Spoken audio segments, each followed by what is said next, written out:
Thanks a lot, Junaid and Atia, and it's great to see you again, Elon. Um, we first met a few years ago, and I guess it was at a different time, so you were able to just cruise on into the United States.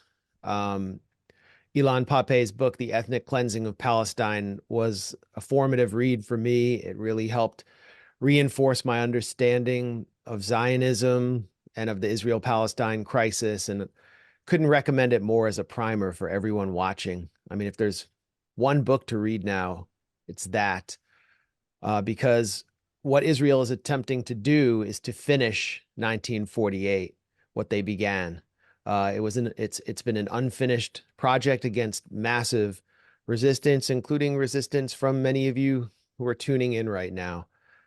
Um, yeah, I mean, there's a lot to say about state terror, including American state terror, the kind of um, dirty warfare tactics that I describe in my book, The Management of Savagery, that Junaid mentioned. But I want to kind of just focus, at least my initial remarks, on Gaza, on what Israel has been doing to Gaza, on trying to understand kind of the broader outlines of the policy.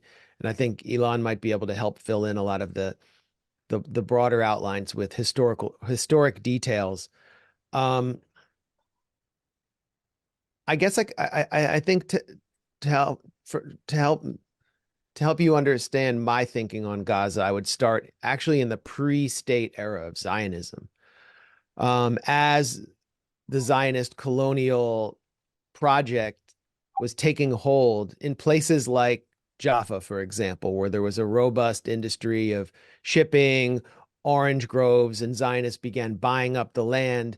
The Histadrut, the main labor union of labor Zionism, then controlled by David Ben-Gurion, who would go on to become the first prime minister of Israel, would initiate boycotts of Jewish businesses that employed Palestinians as cheap labor, and they would go and attack those businesses. They'd burn them down, and many of those businesses were run actually by revisionist Zionists, the disciples of Zeb Jabotinsky, the political antecedents of the Likud party, which Benjamin Netanyahu now leads. So those who were actually the architects, ideological architects of liberal Zionism, were campaigning for what in Hebrew is known as hafradah, or separation, apartheid, segregation, while the revisionists were actually content to exploit Arab labor.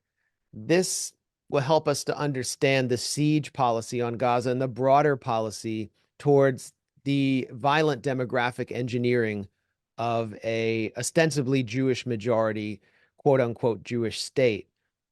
Now, at the after the Nakba was completed, and I'll spare you the history of that. Elon is the expert here, but state terror was obviously employed in order to guarantee the expulsion of 750,000 Palestinians. The Israeli state, which was completely controlled by the labor movement, those considered in the West to be the liberals or to the left of center, placed a human wall around the Gaza Strip in an area now known as the Gaza envelope. And they began erecting kibbutzim, these kind of Jews only socialist communities, which were supplemented by moshavim, which were cooperative communities, also Jews only. And they tilled the land, but they basically served as a means of hemming in the population of the Gaza Strip, who were the former residents of this area, this vast area all across southern Israel, all the way up to Tel Aviv and what became Tel Aviv. Many of them actually came from Jaffa. So they were surplus humanity who had to be held in this human warehouse of Gaza. There were not walls yet around the Gaza Strip. Some barbed wire was going up. And every once in a while, there would be Fedayeen attacks on the kibbutzim, which had stolen their land. A guard was killed in, I believe, 1953, named Roy Rotenberg, a kibbutz guard. And Moshe Dayan chief of staff of the Israeli army, delivered a speech at that time that I think is seminal in understanding the colonialism that's at the base of Zionism. He said that in his eulogy for this guard who was killed, we cannot plant a tree or till a field or build a house without the cannon, the machine gun, or the steel helmet. And that really is the essence of Zionist settler colonialism.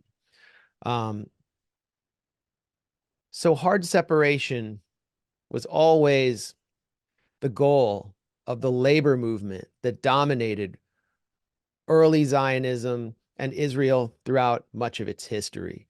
I mean, this goes all the way through the First Intifada, which employed state terror tactics like the broken bones policy that Yitzhak Rabin directed, in which Palestinian stone throwers, young men, had their arms broken by the military.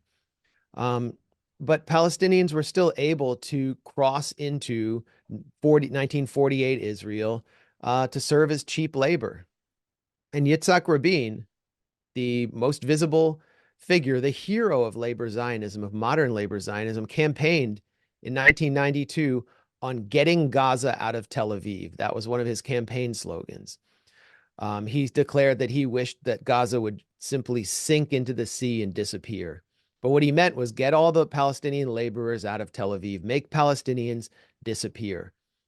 That was the point of the Oslo Accords that Rabin oversaw. And along with his labor minister, Haim Ramon, in the late 90s, Rabin and Ramon were already drawing out the outlines for the apartheid wall that would separate Palestinians from the West Bank from the majority of Jews who lived in quote unquote Israel proper, which was to include the major settlement blocks like Ariel and Male Adumim. For Palestinians, obviously this was unacceptable.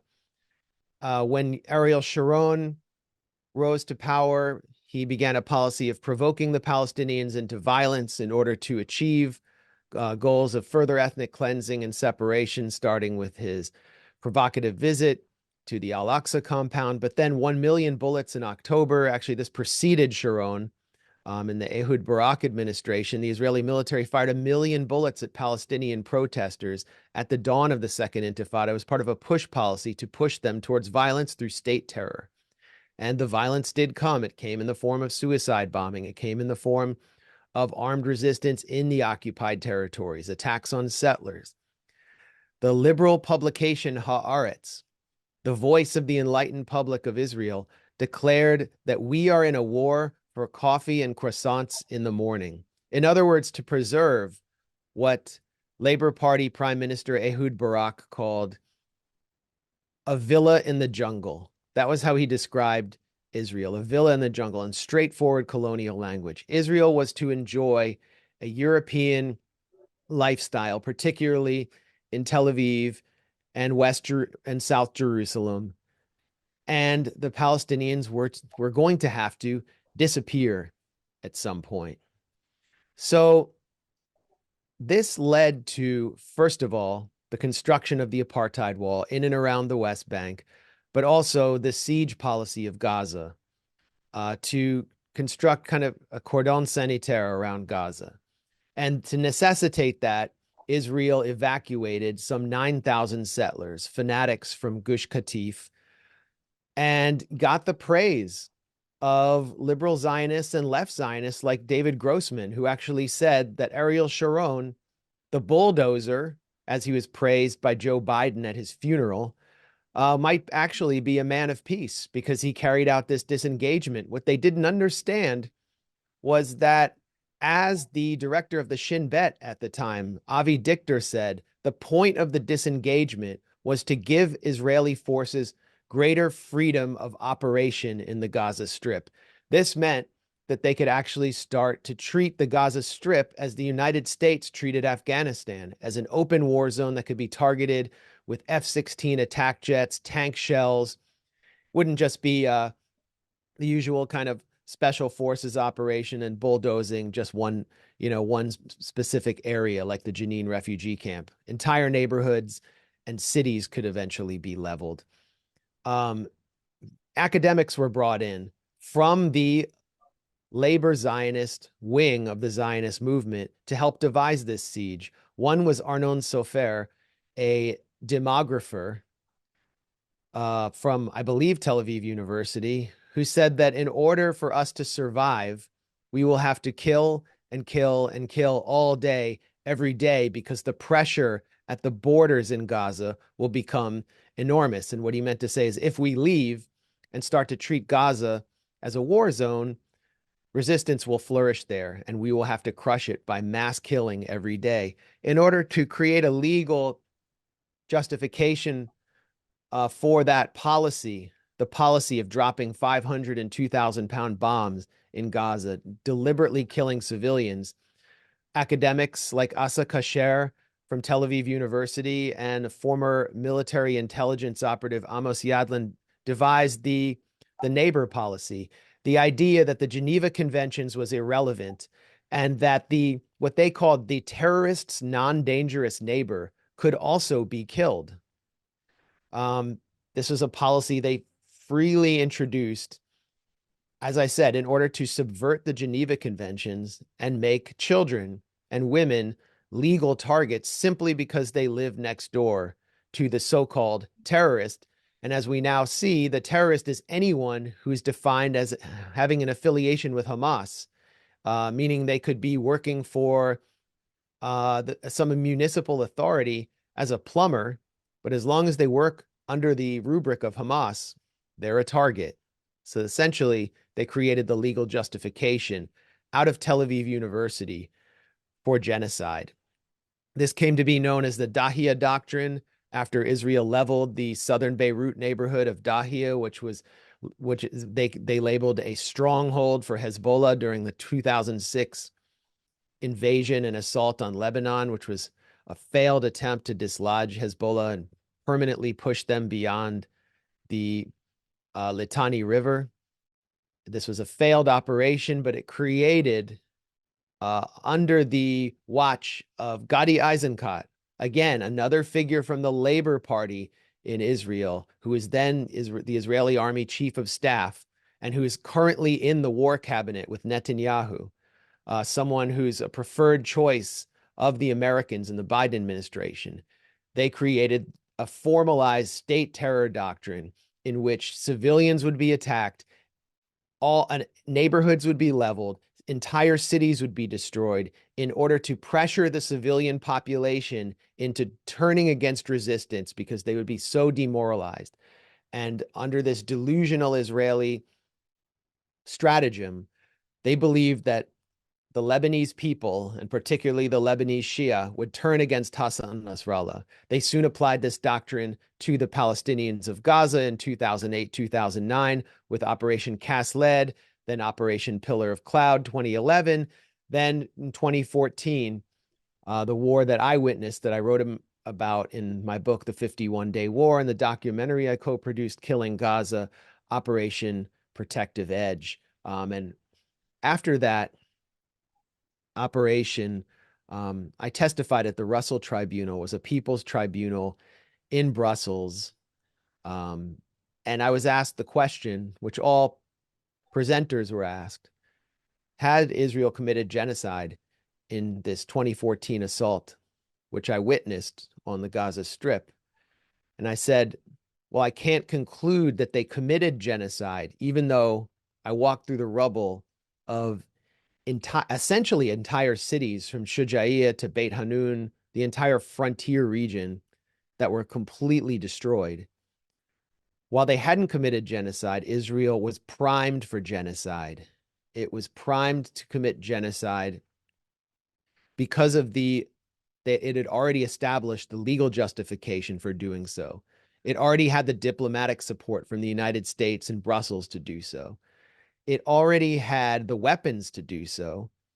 And also, it had the collective psyche embedded in its population to do so. Because by that time, and by the time I was writing my book, Goliath, which came out in 2013, where I spent so much time inside Jewish Israeli society, the Palestinian, through the policy of hard separation, of Hafradah, through the siege of Gaza and the walling off of the West Bank had essentially disappeared, and they became nothing more than the specter of a terrorist, someone who is encountered by young Israelis only as digitized images on a drone screen whose lives could be flicked off with the switch with could be switched off with the flick of a joystick button.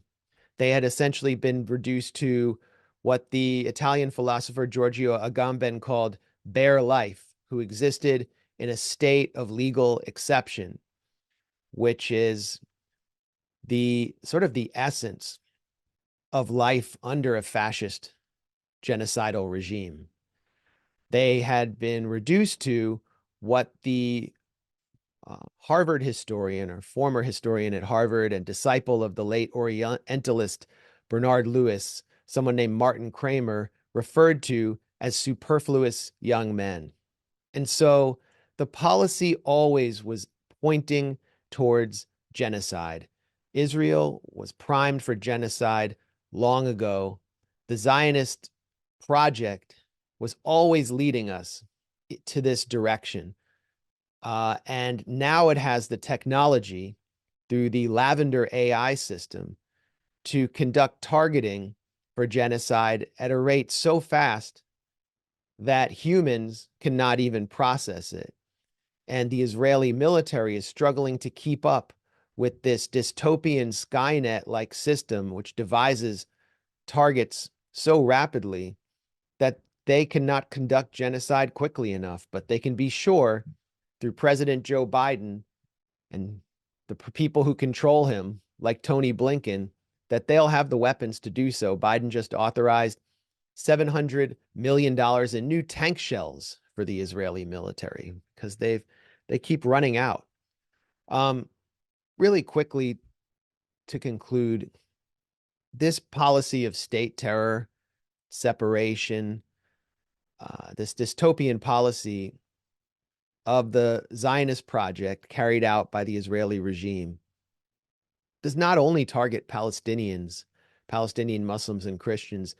As we've seen through the Hannibal Directive, Jews, particularly Jewish Israelis, can be a target as well. When the melee ensued on October 7th and Palestinian militants began capturing Jewish Israelis, either at a music festival or in the kibbutzim that had been established as a human wall, or in the army bases that were embedded within the kibbutzim and which used the kibbutz residents as human shields. When they came under attack, Israel enacted the Hannibal Directive, once a secret and scandalous directive that allows the military to kill Jewish Israeli citizens and Israeli soldiers if they are held hostage or taken captive, in order to deny Palestinian militant factions political leverage that they exercise to exchange them for the hundreds and thousands of Palestinian captives and hostages who are in Israeli prisons. And when we wrote about this at the Grayzone, and demonstrated that Apache helicopters were in the air on October 7th, targeting anything on the ground, but particularly vehicles heading back into Gaza, knowingly targeting Jewish Israelis. When tanks were operating in the kibbutzim, knowingly targeting Jewish Israelis because they were held hostage in order to avoid negotiations. I was called a master manipulator by who? By Haaretz, which later confirmed that this policy had been enacted. So when you dehumanize your enemy so much, you begin to dehumanize your own population in order to advance the Machiavellian objectives of your mafia-like elite. And that now extends on a global level. I see the Hannibal Directive being extended to Jews internationally because the Zionist movement has always identified the Jewish diaspora as a threat to its own existence. If we Jews flourish in the diaspora, as we're doing in the United States, where we continue to enjoy a golden age, it negates the very justification for Zionism.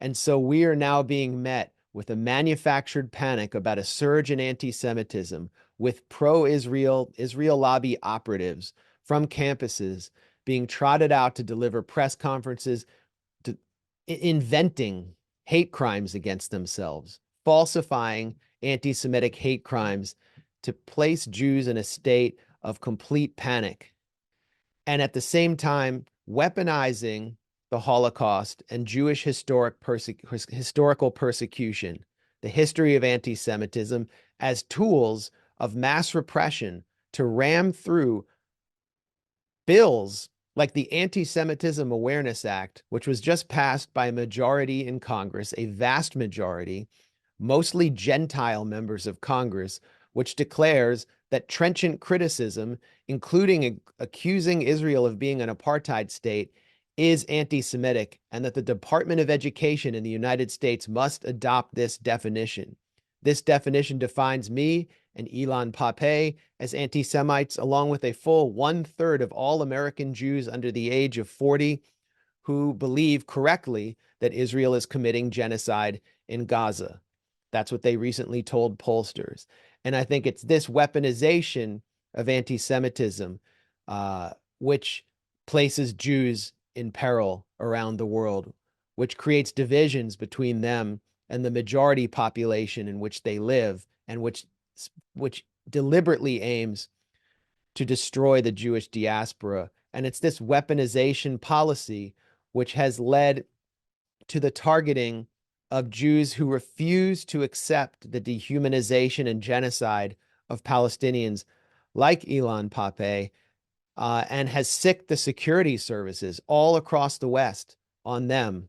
So I'll look forward to hearing more about what actually happened in Detroit, but also to hearing Ilan's analysis of how we got here. And I thank you all for giving me the mic.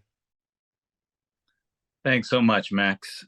We learned a lot there, and I think a lot of questions, at least within me, have arisen, which hopefully we can cover in the Q&A session. And now I'll hand it over to Ustad Ilan, Professor Ilan Pappe, who is back in, I believe, London now. Yes, thank you, Junai. Thank you, Max, for both of your kind references, and thank you for organizing this very important webinar. And I would try and squeeze within the time given to me the important topic that we were asked to talk about. And I'm so glad that Max did such a comprehensive job in covering quite a few of the aspects that I wanted to relate to.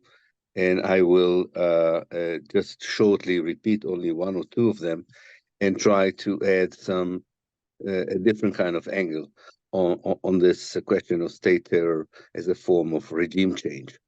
And if I have time, I might refer to what happened in Detroit in the context of what I would like to stress. I hope it will work. The ability of changing the reality of Palestine, a country deeply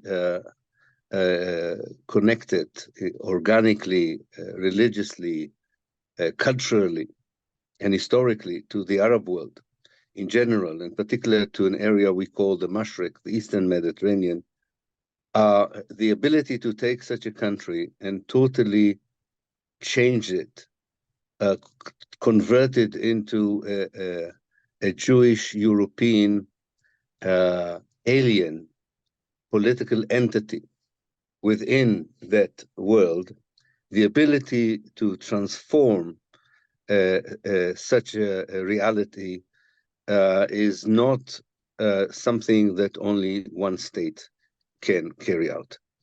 And as powerful as the Zionist movement was, and as lethal as the Israeli state was after 1948 when it was established, this kind of transformation would not have been able to take place unless it had behind it a very powerful alliance and coalition. And therefore, I would refer in my contribution to the terror of the alliance that enabled the Zionist movement to colonize Palestine dispossess half of its population and to commit the current crimes against the Palestinian people that we are witnessing, both in the Gaza Strip and in the West Bank. Because I think it's very important to talk about what I usually call global Israel. You can call it global Zionism if you want, because this will explain both the power behind the transformation, and by transformation, I mean the destruction of a country and the dispossession of its people, but also expose the weaknesses of that project, and why I believe actually that this project is beginning to see its final days.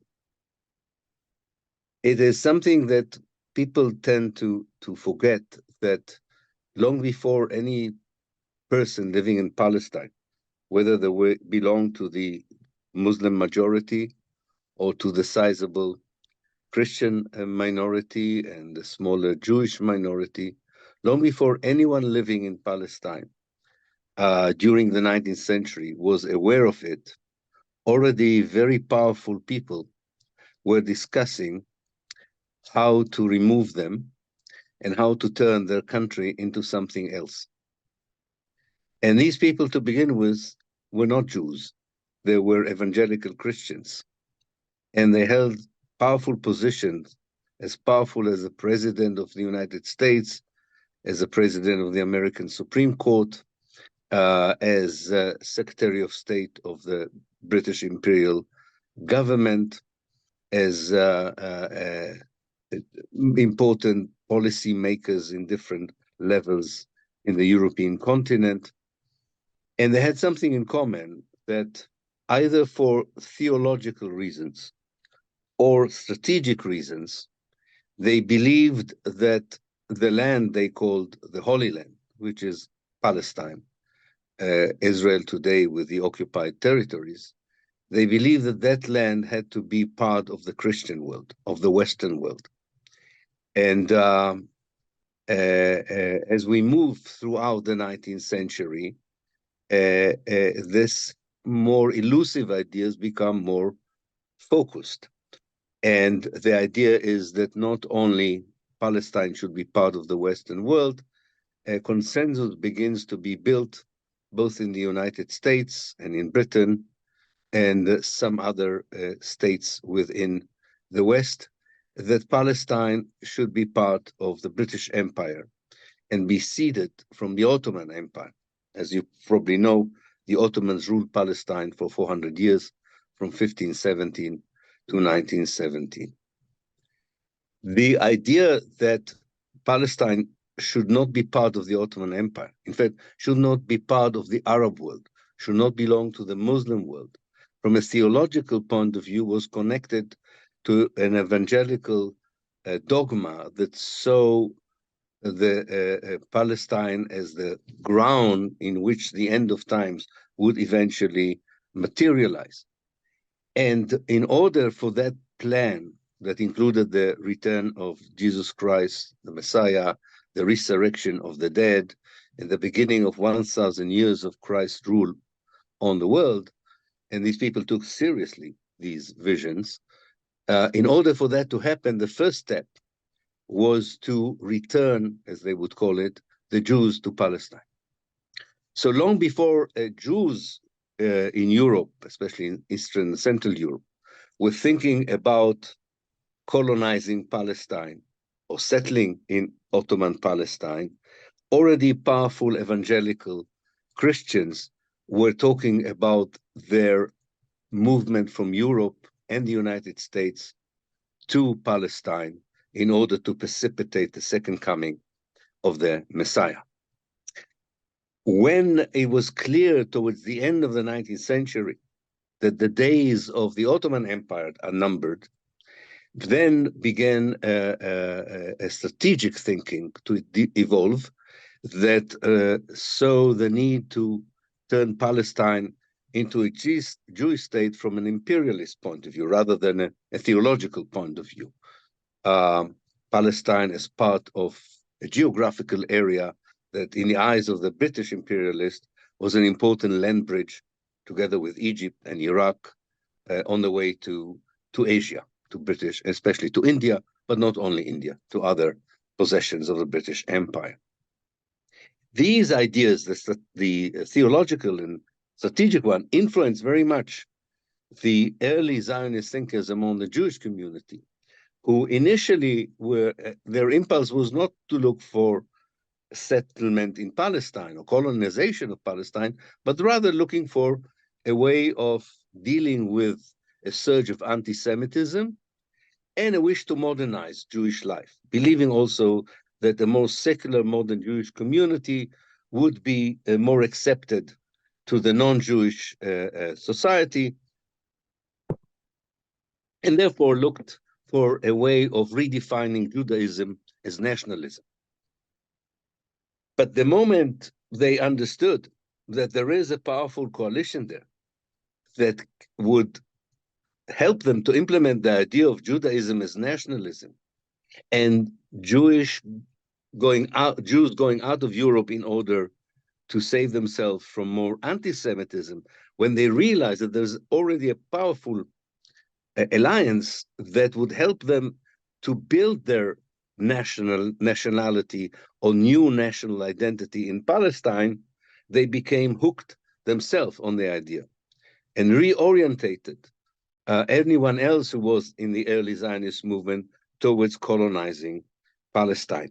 All this was happening without anyone in Palestine realizing that powerful people, powerful states, powerful religious movements were already discussing the idea of Jews colonizing Palestine. You may ask, did they already understand at the time that colonization would lead to the elimination of the local Palestinians? Well, we have now become much more aware as scholars of something called settler colonialism, the particular kind of colonialist project which is very similar to the Zionist one, when European powers support movements of European refugees or outcasts or marginal groups and allow them to colonize other parts with their help, but not as proper colonies of the empire. And the difference between imperialist colonization of a place is that the imperial power wanted to exploit the local people, whereas the settler colonial groups, like the Zionist Jews, were more interested in eliminating the local indigenous people.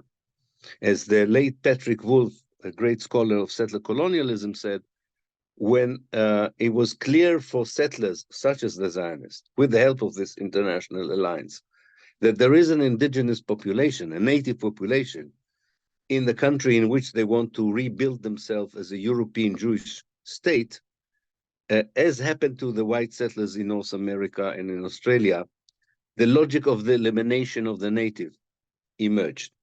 And elimination, in many cases, meant genocide, or ethnic cleansing, or enclaving people in apartheid systems. It happened in South Africa.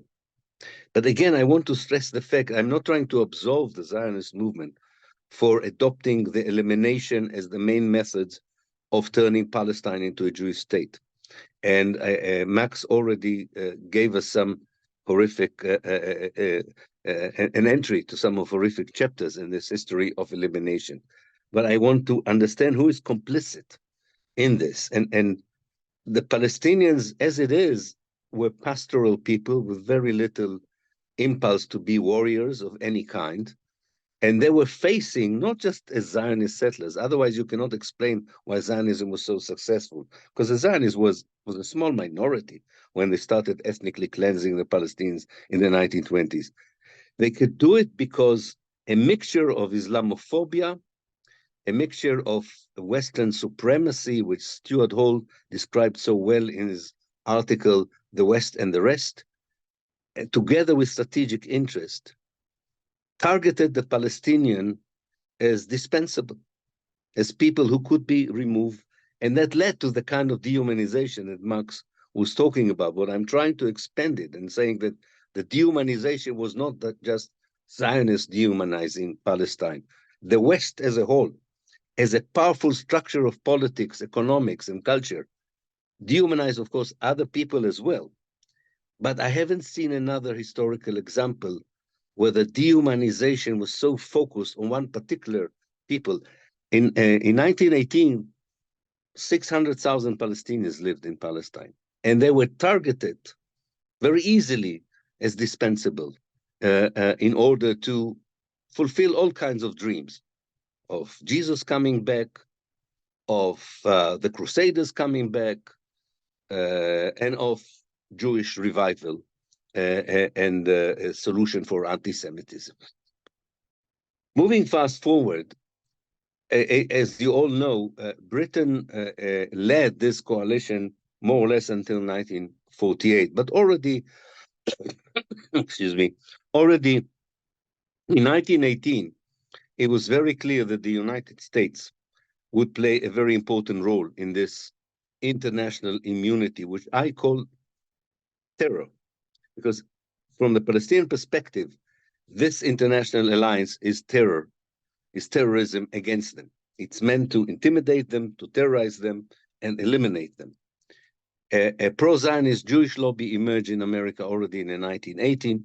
By the time the Second World War ended, it became already a powerful lobby by itself, joined by a Christian Zionist lobby.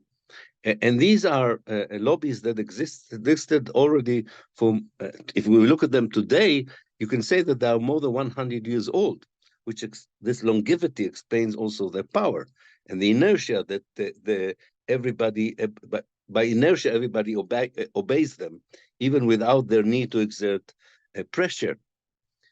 Now, if you add to this in modern time, not just the power of the United States, but the interests of multinational corporation, the high-tech industry, the military industry, the securitization industry, you can see that this global coalition continues, and this time is not just complicit in the elimination itself. Far more important, it's complicit by providing immunity and a shield for the one power that precisely does the elimination itself, which is the state of Israel. And part of this kind of elimination in our time, apart from the horrific genocide that we are witnessing, is trying to suppress and silence any attempt to show this complicity, any attempt to show the essence of Zionism, the dehumanization of Zionism, to protect this fabricated charade and narrative that actually here you have a civilized democratic state that doing self-defense, and the collateral damage is the elimination of the Palestinians. And in order to protect that narrative, you want to silence, whether it's to try to silence me in the United States, or to silence Max, or to silence any one of us.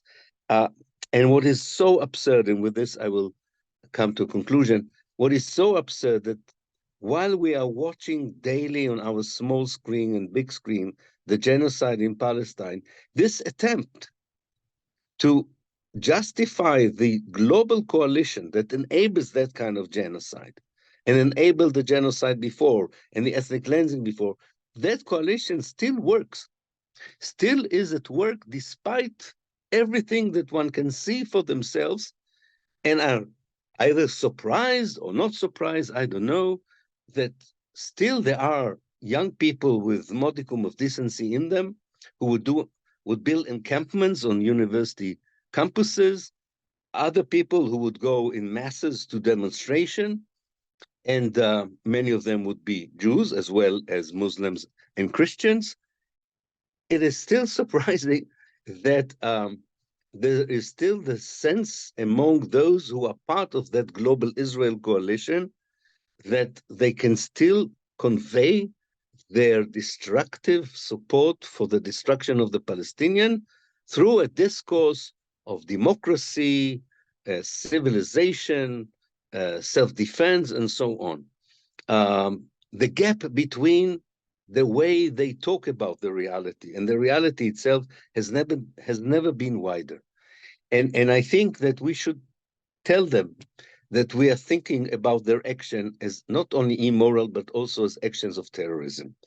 And instead of defending ourselves from accusation, as I was accused in Detroit of supporting terror, I tried to give those who questioned me a short lesson in history, which was not a very good one because I was very tired after 8 years in economy class from London. But as much as I could, I told them, do you think that supporting the Palestinian is supporting terror? Think about what does it mean to support Israel? That is supporting terror. You just got it wrong. Needless to say, that didn't help to shorten the interrogation. It prolonged it. But the point is that we are on the right side of history and using the right language and expanding the definition of state terror and explaining that Palestine, of course, it's not the only place where it happened, but it epitomizes the hypocrisy and double talk of a case study that is 120 years old, in which, with the power of the West, a pastoral people were denied their natural and normal existence. And it's unbelievable that they're still there. It shows their resilience, it shows their solidarity. And this is not because the Arab world was particularly helpful, not because the Muslim world was particularly helpful, not because anyone in the world was particularly helpful. This is because of the particular DNA the Palestinians have in their attachment to the land, attachment to their tradition, to their religion, to the area. But with our help, their efforts in the past will be most successful in the future. Thank you. Thank you very much, Professor Pappe. I think that since we want to keep this within time, we can right away go to Q&A, and I'll go to the first one. Right. Yeah, it's by Steve Byrne. And the question he has is whether the United States or England have special forces who've been operating on the ground in Gaza. Do any of you know? Somehow I came up on the screen, so I'll take a shot. Well, one of the advantages that the US and UK have is they can sort of obscure their presence through the employment of dual national soldiers who serve in the Israeli military. And we've seen David Cameron, British Foreign Secretary, as well as in a series of State Department briefings, both the State Department and Foreign Office of the UK refused to say how many of those who were being held captive in Gaza are actually prisoners of war who were British or American citizens who were serving in the Israeli military at the time. There are many now. There have been several British and American citizens who were killed within the Israeli special forces in Gaza. But beyond that, there was a photograph of I believe it was Joe Biden on his first trip to Israel in October, when he came to bear hug Netanyahu and forfeit all diplomatic leverage over Israel. And he met with a series of Delta Force team members from an elite international U.S. Special Forces team, which often acts as an assassination squad. They assassinated Pablo Escobar in Colombia, for example. And the White House posted that photo on its Instagram page, and then it disappeared because those soldiers were supposed to be operating in Israel in secret. Their faces and identities were not supposed to be public, and the White House made a giant gaffe there. So we can safely assume that U.S. Special Forces are in Israel, at least in a kind of training capacity. U.S. warships are off the coast of Gaza. The U.S. now has this dubious pier off the coast of Gaza. And in order to offload the aid, they're relying on contractors with military backgrounds, in other words, mercenaries. And there's been discussion of a Biden administration plan for handing over the Rafah crossing, which was seized by the Israeli military about a week and a half ago to a private mercenary firm, an American firm consisting of former Special Forces soldiers. So I think the stage is set for a scenario in which American, at least former Special Forces soldiers operating through something like a Blackwater type company could be operating inside Gaza. The only thing stopping them is the armed resistance inside Gaza. Thanks, Max. So there's a thread within some of the questions about the very, very important topic of U.S.-Israeli relationship. And folks are basically saying that we want to know more about the importance of the lobby, the Israel lobby, and whether it's important to amend the classic Chomskyan framework for understanding that relationship, somewhere between Chomsky's view that it's a strategic asset, Israel is, and Marsheimer's view that it's a strategic liability. So if I'd be wondering what the comments of both of you would be on this. Well, I spoke last, so I'm happy to go second here if Ilan wants to weigh in. Yeah, sure. Go ahead. We lost Ilan, but well, I absolutely disagree with Chomsky's analysis there that support for Israel is simply driven by U.S. imperial imperatives and objectives. And we can see that through the scenario in which the U.S. had to essentially defend and mobilize a coalition to defend Israel from an Iranian retaliation that was driven by the brazen and insane behavior of Israel attacking Iran's consular facilities in Damascus deliberately. I mean, remember, and this we're almost at the I think 20th anniversary of the U.S. 30th anniversary of the U.S. attacking deliberately the Chinese embassy in Belgrade, but the U.S. apologized for that. It tried to deny it at first, lied about it. Israel just brazenly attacks another country's sovereign territory in order to drag the U.S. into a war with Iran that the U.S. clearly does not want. The U.S. clearly doesn't want it. The U.S. might want to see Iran be weakened, destroyed from within through sanctions, but as we saw after the killing of Qasem Soleimani, a military campaign that brings the U.S. head-to-head with Iran might be too damaging for U.S. imperial interests across the Middle East, particularly Jordan. We can also see the fraying of the Camp David Accords through the anger and ire that's expressed by Egypt over Israel attempting to go into Rafah and putting so much pressure on Egyptian borders. There's so many, it's becoming so obvious that U.S. imperial interests are hindered by what Israel's seeking to do. The U.S. wants to pivot to Asia right now. It replaced Victoria Nuland, the architect of the Ukraine coup, with Kurt Campbell, who helped author Obama's pivot to Asia. It doesn't really want to be engaged right now. And if there truly was a deep and abiding imperial U.S. interest in supporting Israel's mad dog policies to the hilt, it wouldn't require the Israel lobby to be doing what it's doing right now. Certainly there wouldn't, if there was a moral case, that wouldn't be taking place. So the Washington Post, of all places, published one of the most compelling investigations of the Israel lobby that we've seen in recent times. It gained access to a WhatsApp group. It almost sounds like I'm describing some anti-Semitic fantasy. This WhatsApp chat group contained over 50 Zionist billionaires in the U.S. One of them, who's very notable, Bill Ackman, helped pay for the counter protests that led to a violent mob assault on student protesters at UCLA. He oversaw the ousting of Harvard's president because she refused to ban Students for Justice in Palestine.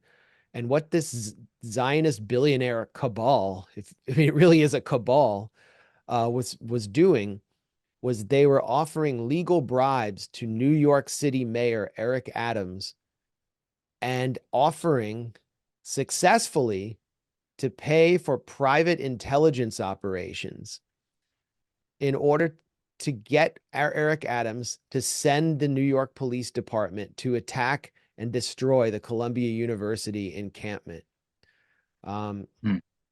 This is just such an ugly period for the Democratic Party and for liberalism in general. They're relying heavily on a Zionist billionaire class. 1/3 of Biden's donors who donated close to $1 million to his victory fund are pro-Israel operatives. And yet they have to cater to this group of operatives at the expense of their own base. Joe Biden is losing a substantial portion of his base, particularly people under 35, because he has to cater not only to this Zionist billionaire class, but to Israel itself, because they're essentially cutouts of Israeli intelligence. Many of them have close ties to Israeli intelligence and are dual Israeli citizens, like Haim Saban or Miriam Adelson, who is one of the top donors to the Republican Party on behalf of her late husband, Sheldon.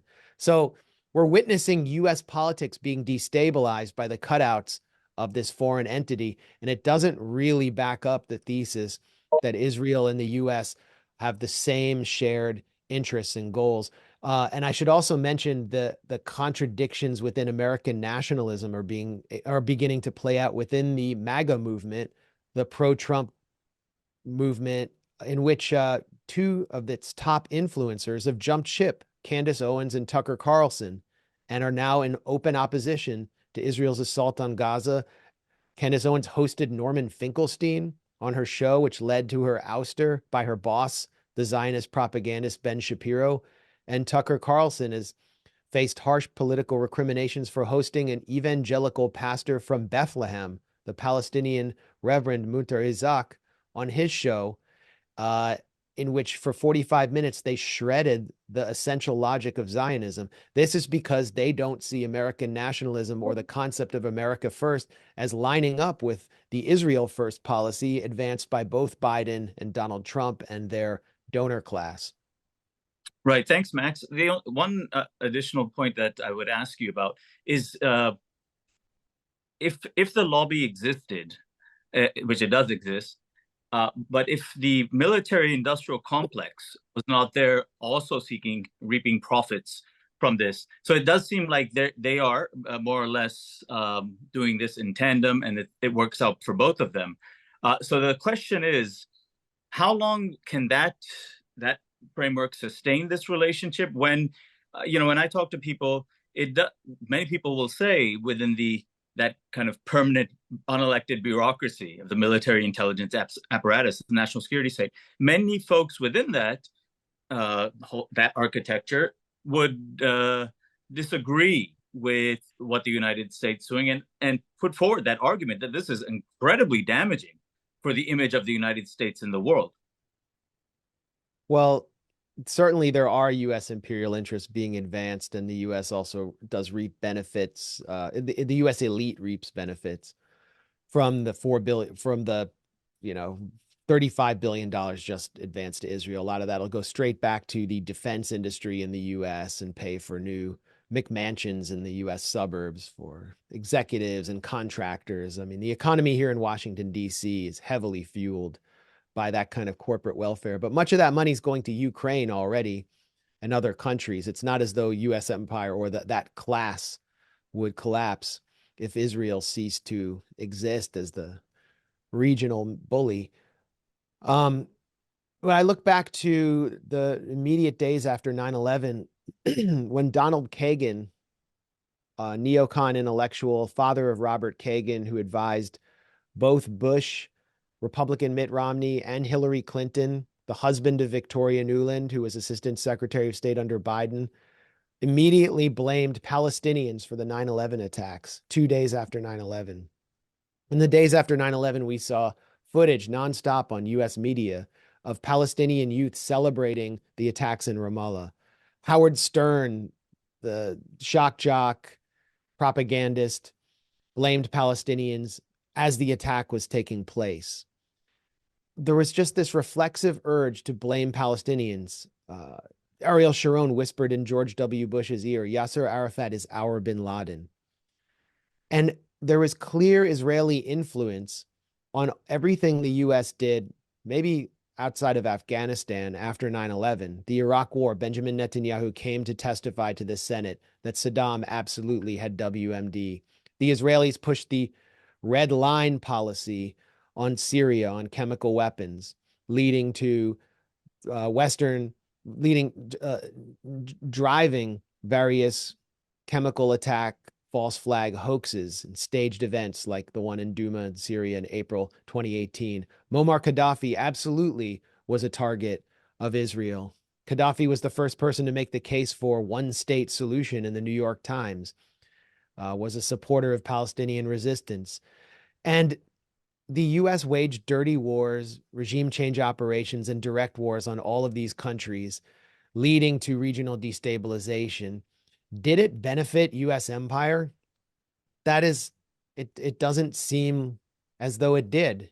It seems to have benefited Iran as well as Russia, which consolidated a partial hold over Syria. And while these countries were substantially weakened, they were, powerful sovereign, or they had some power as sovereign Arab states, independent states, which at least rhetorically opposed Zionism. It hasn't worked out well for U.S. empire. Thousands and thousands of Christian American soldiers were killed in these wars, fomenting anger across Middle America. One of the I guess the thesis of the management of savagery was how my book was that these wars led to the rise of Donald Trump and Trumpism, which I think Trumpism will ultimately weaken American empire and certainly eliminates American soft power, its selling point of liberalism and the marketing of America as a shining city on the hill. So I'm taking up too much time here, but I just think that the thesis of Mearsheimer has really won out in the post-October 7 era. Yeah, no, certainly it seems that way. Professor Pappe, obviously you've just written a book about the influence of the lobby, both in, I think, the UK and in the United States. So my question for you would be the same. I mean, how determinative is the role of the lobby in the United States in shaping the American policy towards Israel-Palestine? And as you mentioned before, we have a conception of what that lobby is. But would we also include Christian Zionism, which is obviously a huge phenomena in the United States, as part of the lobby, or at least as part of those forces that are compelling the United States to behave this way? Well, certainly the lobby is crucial for forming American policy towards Israel and Palestine. But it's a different question. Is it crucial in its influence on American policy towards the Arab world, the Muslim world, or the world at large? And there, I think the answer is more complicated. Sometimes it does, sometimes it doesn't. In fact, I think for generations, administrations had a kind of an agreement with the lobby, especially with AIPAC, which only was violated during the last 10 years, that the pro-Israeli or pro-Zionist lobby interferes less in American policy in the region, provided American policy towards Israel is on the right tracks, so to speak. There was even almost an unwritten agreement with President Ford on such a. There was a formula. You give us a carte blanche to everything we do in Palestine, and we try not to interfere with you the way you are pursuing your policies in the Arab world. Because after all, what's the 7th of October has exposed is that Israel is not such a huge economic bonanza, and you can sell arms to Saudi Arabia and probably get more money from the money you will get from Israel, and it would be much less complicated military arrangement. So I think in that respect, the power of the lobby and also the weakness of the lobby is that it is totally focused, to my mind, it's totally focused on giving a carte blanche to Israel to do whatever it wants, especially towards the Palestinians. And sometimes part of that carte blanche or the demand for carte blanche is also influencing the way Israel wants American policy to develop towards Syria, Iraq, and so on. But I think it's a far more marginal issue. Now, what I think is important is that the lobby has two weaknesses. One, it works by inertia. And because it works by inertia, it assumes, and I think with the present generation of American politicians, it might be right. I'm not sure whether this would be right with the younger generation, that it doesn't have to do much work anymore because, the DNA of an American politician is to abide or to stand, as they would put it, by Israel without any need for the lobby to intervene. There were, I think, for the first time, although there were some individuals, but for the first time, there are, first of all, faced with a group of American politicians, not just an individual here and there, that their perspective on politics and especially on foreign policy is one in which Israel is the pariah state. Israel is the criminal state. Define it as you wish. And therefore, this and all the methodologies that are at AIPAC's disposal are irrelevant when they're dealing with people, especially young American politicians, with that kind of moral view about politics. So that's one weakness, that they don't have the tools to deal with a possible transformation, not of all the American politicians, of course not, but with a sizable group of young aspiring politicians who might bring a different kind of perspective towards the developments in Palestine. The second weakness, which I think is very important, is that the way Israel develops, and I have little doubt that Israel is moving into a very clear period in which the messianic right wing is going to take over Israeli politics, the security services, the army. We are moving into a kind of Israel that would be very difficult to be defended and justified, even for people who, for years supported Israel. And the lobby would find itself defending an Israel that is very different from the Israel it defended in the last 76 years. Of course, that Israel did terrible things as well, but it was able to commodify itself as a country in which there are diversity of opinions. There's also a liberal peace camp, even a socialist peace camp. All this is going out of the window now. And again, I don't think the lobby has the ability to defend that kind of Israel.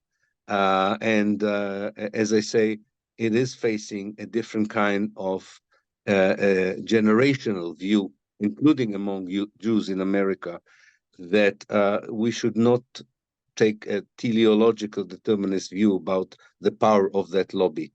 I think its weakening is part of many other indications that the Zionist project is coming to its last days. Wonderful.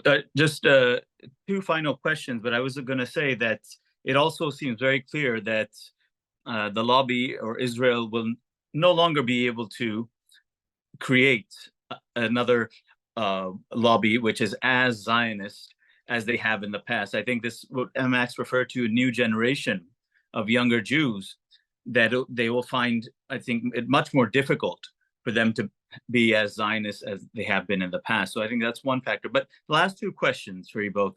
Max, the issue that many people have brought up is what you've also been speaking very powerfully on, are the mass student uprisings and the way that university administrations, egged on by Congress, have responded to them.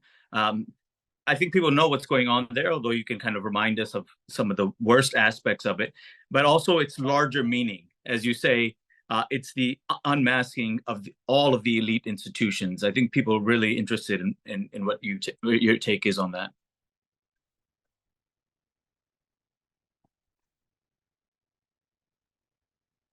Sorry, I was having a technical issue there.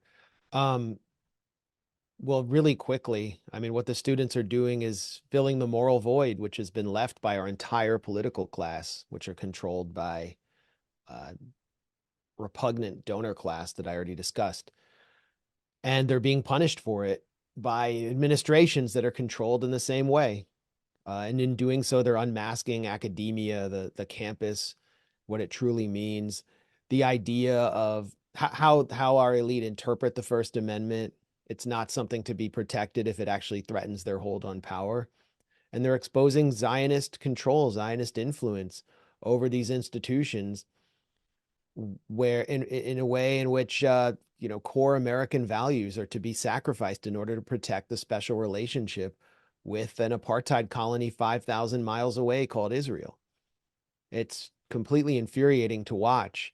And I think the most illustrative scenario took place in Los Angeles, in West Los Angeles, in UCLA, where the infrastructure for a kind of counter protest of just raw hate, which was filled with many Israeli army veterans, Israeli expats in LA, along with Jewish Iranians and various thugs and hooligans, was erected by the Israel American Council, a powerful Israel lobby group which paid for speaker systems to blast the noises of babies screaming at peaceful student demonstrators who had created a Gaza encampment, to play hours on end of atrocity footage or alleged atrocity footage from October 7th, and then to allow a mob of hooligans to attack those peaceful student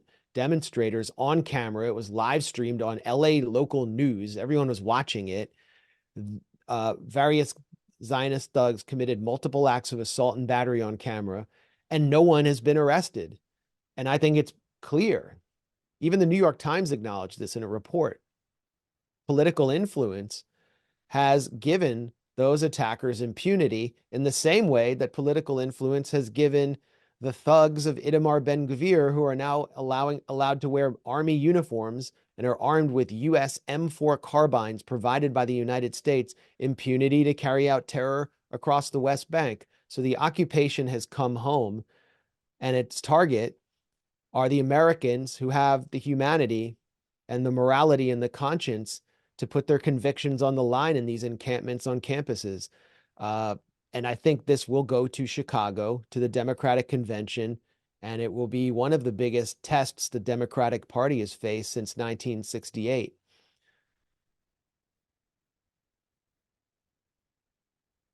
Great, thanks for that, Max. And finally, for Professor Pappe, a lot of folks have now heard you speaking about this being essentially the last phase of the Zionist project.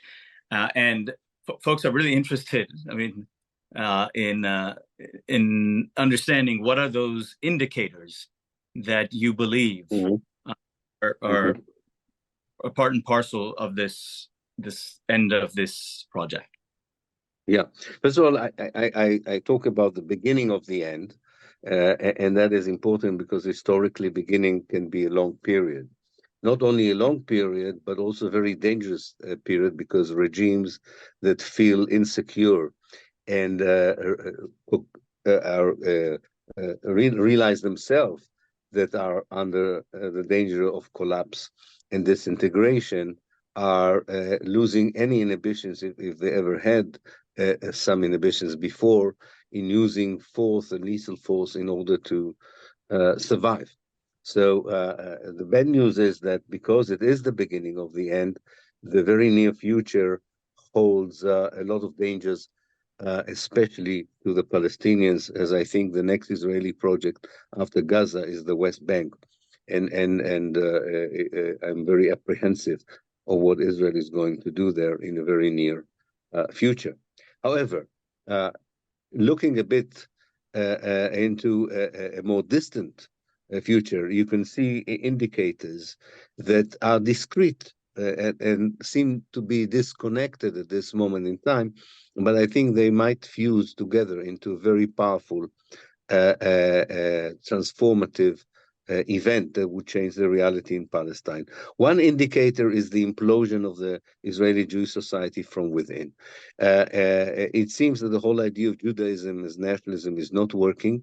There is little common ground between Israelis who see themselves as seculars, liberal, Western, if you want, and the Israelis who see themselves as religious, messianic, and believe in Israel, that Israel should be a Jewish theocracy. They found in the past a common enemy, the Palestinians of the Arab world, but it seems, and the 7th of October has proved that external danger, as they saw it, fails to unite them anymore. So I cannot see where would they find the cement to hold them together if even the fear from the Palestinians or the neighboring Arab state is not working to unite them. So that's one indicator. A second indicator is the collapse of the Israeli economy.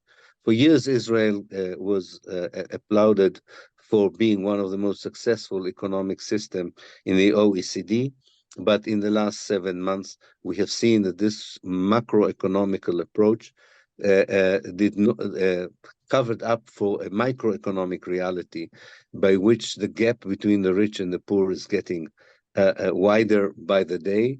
Israel, without American financial assistance, find it very difficult to provide basic needs and basic infrastructure.